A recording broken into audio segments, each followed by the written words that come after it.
So, having discussed right against exploitation under Article 23 and 24, let's come to our next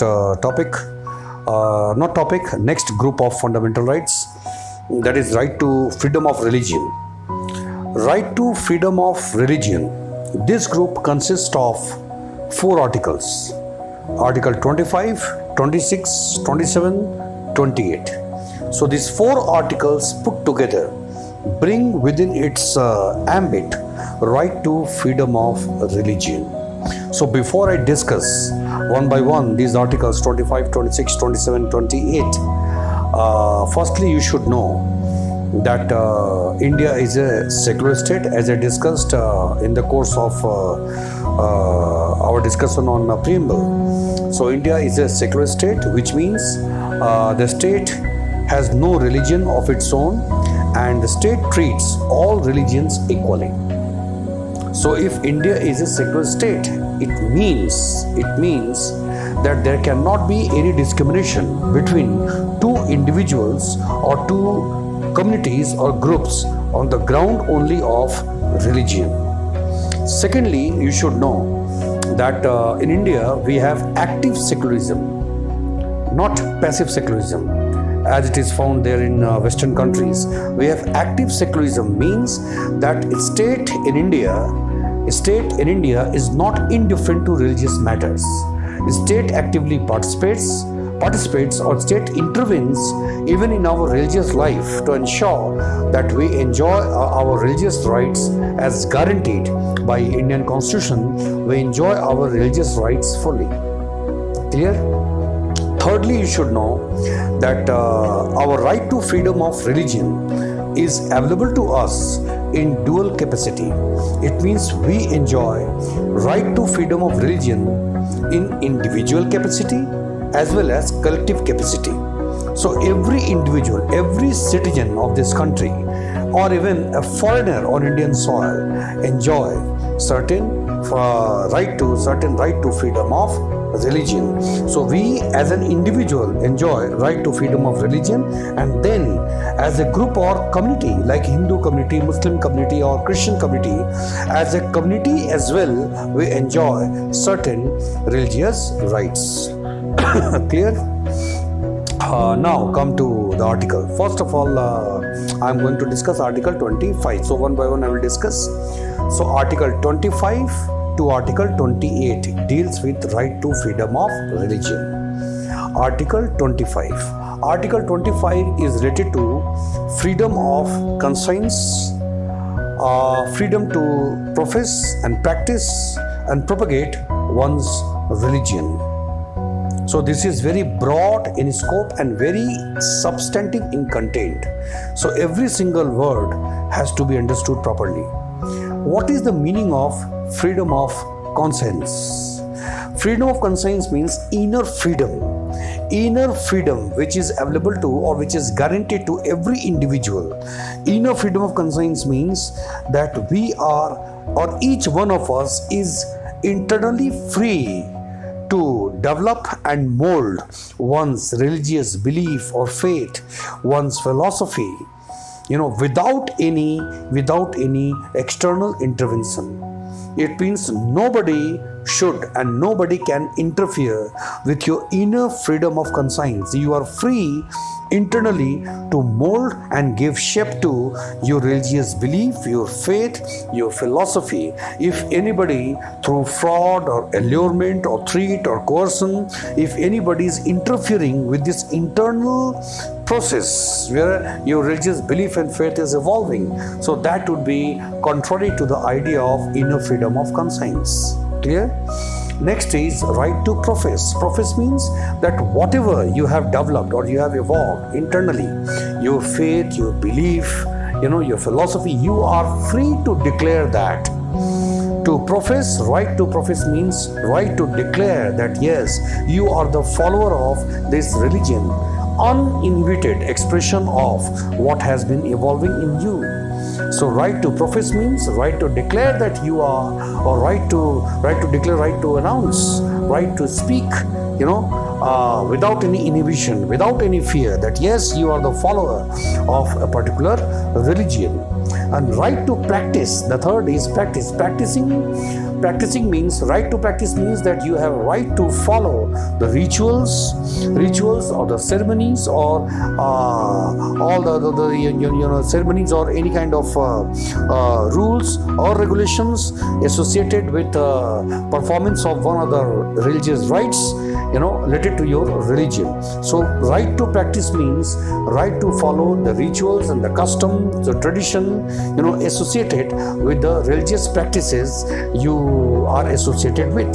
So right to inner freedom of conscience, then right to profess, and then right to practice. You can sport tilak on your forehead, you can wear sacred thread, and you can go to sangam, or and you can take a holy dip in the river, or anything that is associated with your religion.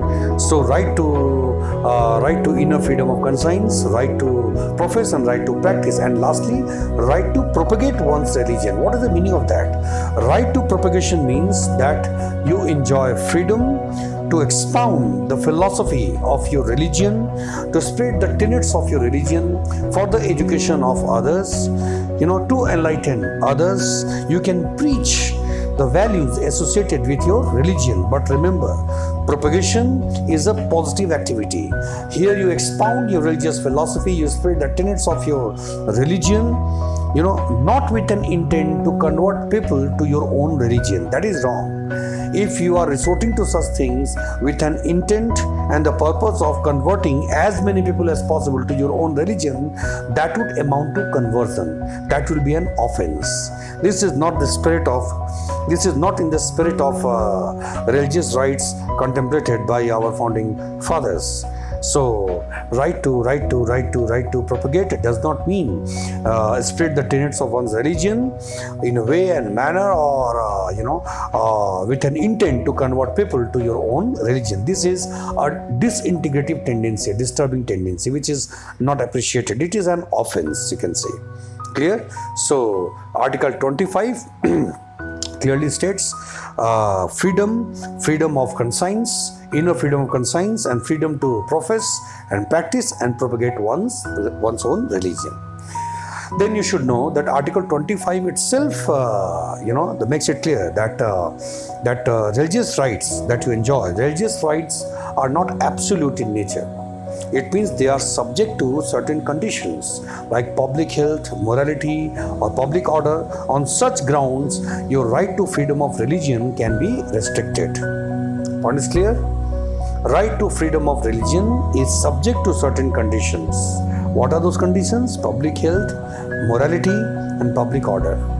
And a state has the power to enact law to control or to restrict or regulate those affairs related to right to freedom of religion, those affairs related to religion which are secular in nature, which are not the integral part of your religion.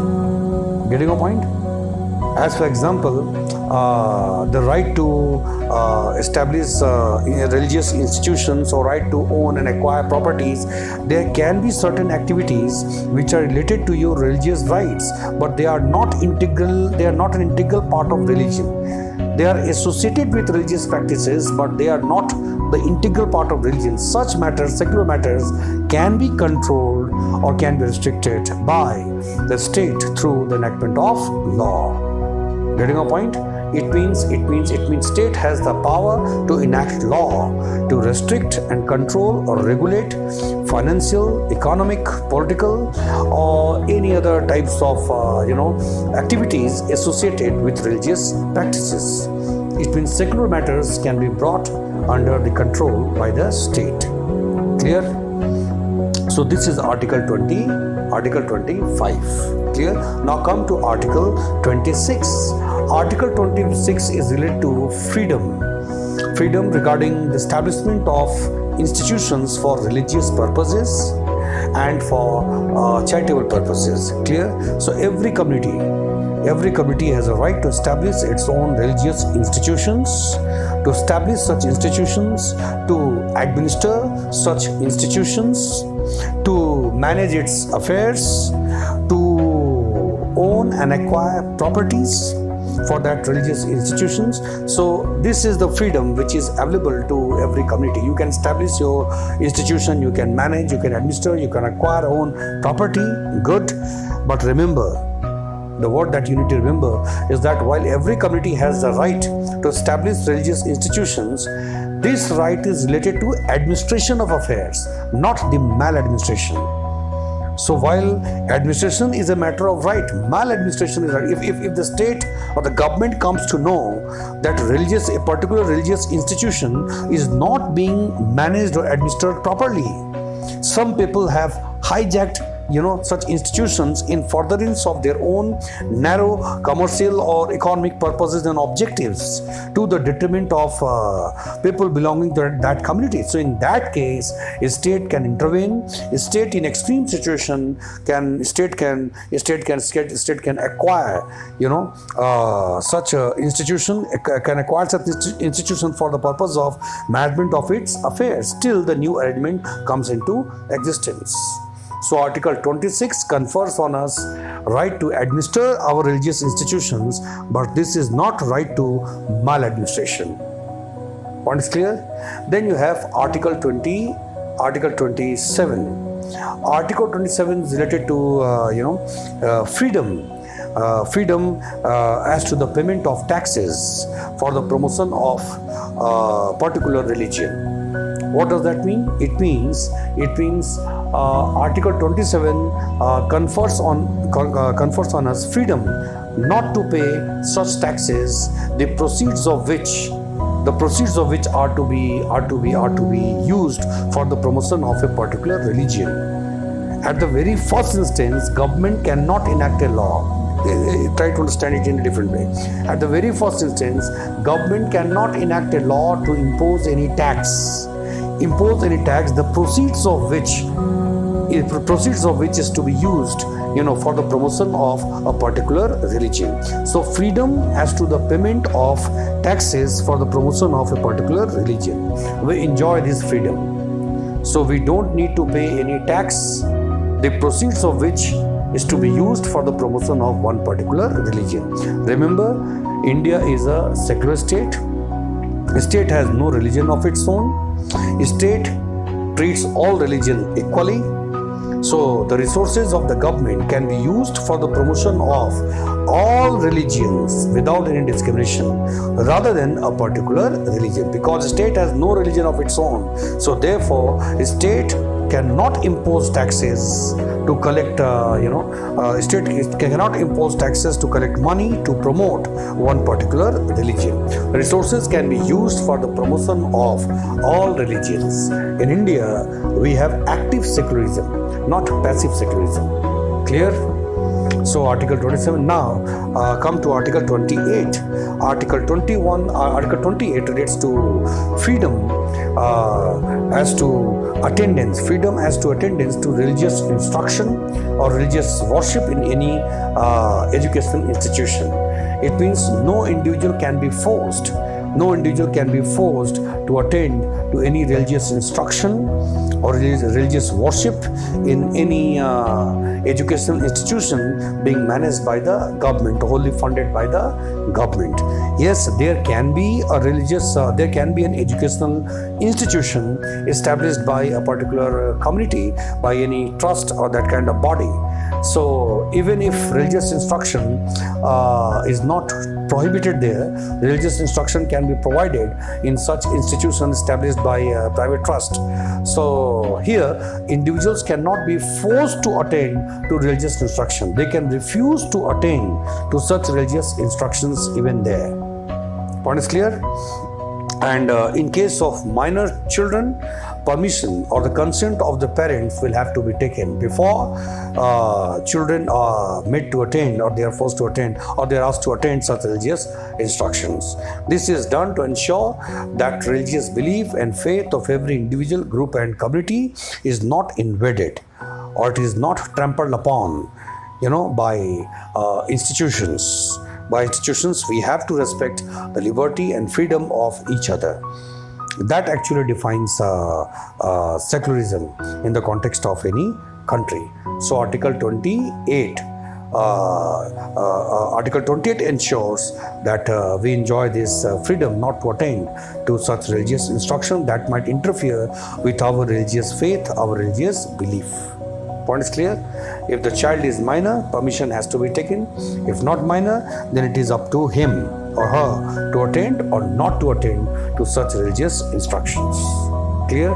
So Article 25, 26, 27 and 28.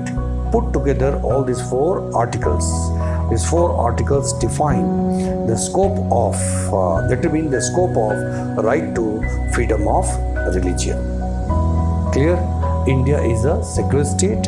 In India, we have active secularism, not passive secularism. So, state is not indifferent to religious matters. And as I discussed, that right to freedom of religion is not absolute. It is a fundamental right, no doubt. It is not absolute. It is subject to certain conditions like public health, morality, or public order. In furtherance of one's religious rights, it is related to to practice or propagation. You are not supposed to encroach upon the similar rights of other individuals, groups, or communities. Point is clear? And right to propagation, always remember, right to propagation is a positive right. Positiveness in right to propagation is a positive concept. You can spread the tenets of your own religion, but it should not be done with an intent and purpose to convert people of other religions to your own religion. Let the people decide the things on your own. You can tell the story of Lord Ram and Lord Krishna. You can expound, Bhagavad Gita, on the philosophy of Bhagavad Gita. Let the people decide that. If they are impressed by, certain tenets of Hinduism or Islam, let them decide. If they are willing to join, they can join. They can switch over to other religion.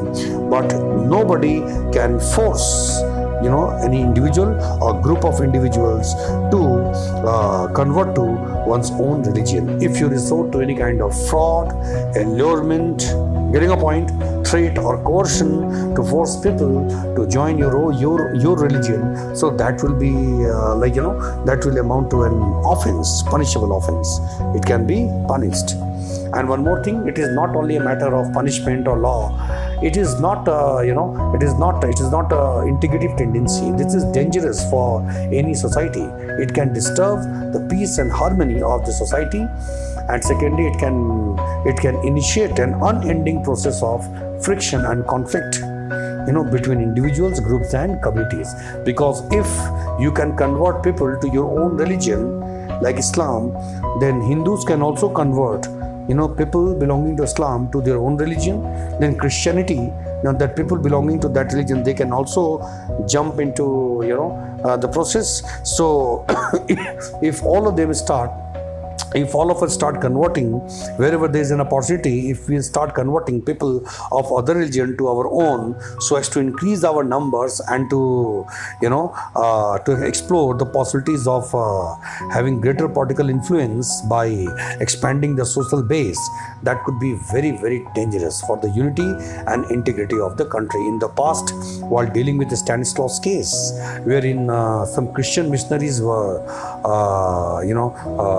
they were made to learn that the right to propagation does not mean right to convert people to one's own religion. Supreme Court dealt with the case very elaborately, and Supreme Court said that no, propagation is a positive activity, and Christian missionaries need to learn that they have misinterpreted right to propagation to mean right to convert people to one's own religion. No, propagation is a positive activity.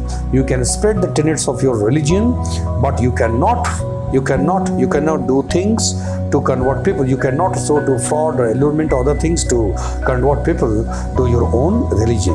If this is made an offense, under a law, as it was done by the government of Madhya Pradesh and Orissa, then such law will not be unconstitutional. Getting a point?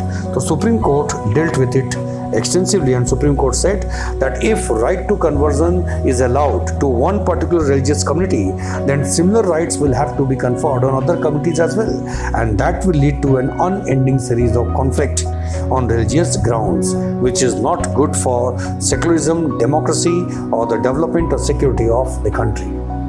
Point is clear? So, right to freedom of religion.